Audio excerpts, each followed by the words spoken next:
मित्रांनो, स्वागत आहे परत एकदा तुमच्या आवडत्या चॅनल हॅलो टीचर मध्ये। मित्रांनो, शेतकऱ्यांना किसान सन्मान निधीचा जो हप्ता आहे 19वा हप्ता तो लवकरात लवकर मिळणार आहे। याची जी घोषणा आहे ते मुख्यमंत्री फडणवीस साहेबांनी केलेली आहे। आता ती घोषणा नेमकी काय आहे तुम्ही या व्हिडिओच्या माध्यमातून बघू शकता।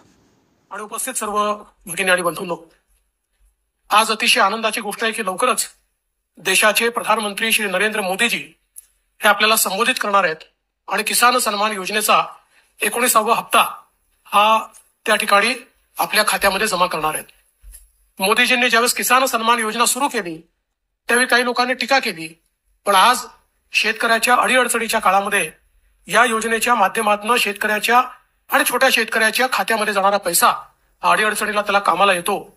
आणि मला या गोष्टीचा आनंद आहे की महाराष्ट्रामध्ये आपण त्यालाच अनुसरून नमो किसान सन्मान योजना सुरू केली आणि मोदीजींच्या 6000 रुपयाबरोबर महाराष्ट्राचं सरकार देखील 6000 रुपये देतं आणि लवकरच आपण हे 3000 रुपये त्यात अजून वाढ करणार आहोत। म्हणजे वर्षाला 15000 रुपये हे आमच्या शेतकऱ्यांच्या खात्यामध्ये या योजनेच्या माध्यमातून निश्चितपणे त्या ठिकाणी जातील आणि लवकरच आपण हे 3000 रुपये त्यात अजून वाढ करणार आहोत। म्हणजे वर्षाला 15000 रुपये हे आमच्या शेतकऱ्यांच्या खात्यामध्ये या योजनेच्या माध्यमातून निश्चितपणे त्या ठिकाणी जातील।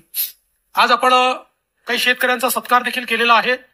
मी त्यांचं मनापासून अभिनंदन करतो। जलयुक्त शिवार सारखी योजना आणली, त्या योजनेच्या अंतर्गत जलसंधारणाचं काम केलं। बळीराजा जलसंजीवनी योजना केंद्र सरकारकडनं मंजूर करून आणली।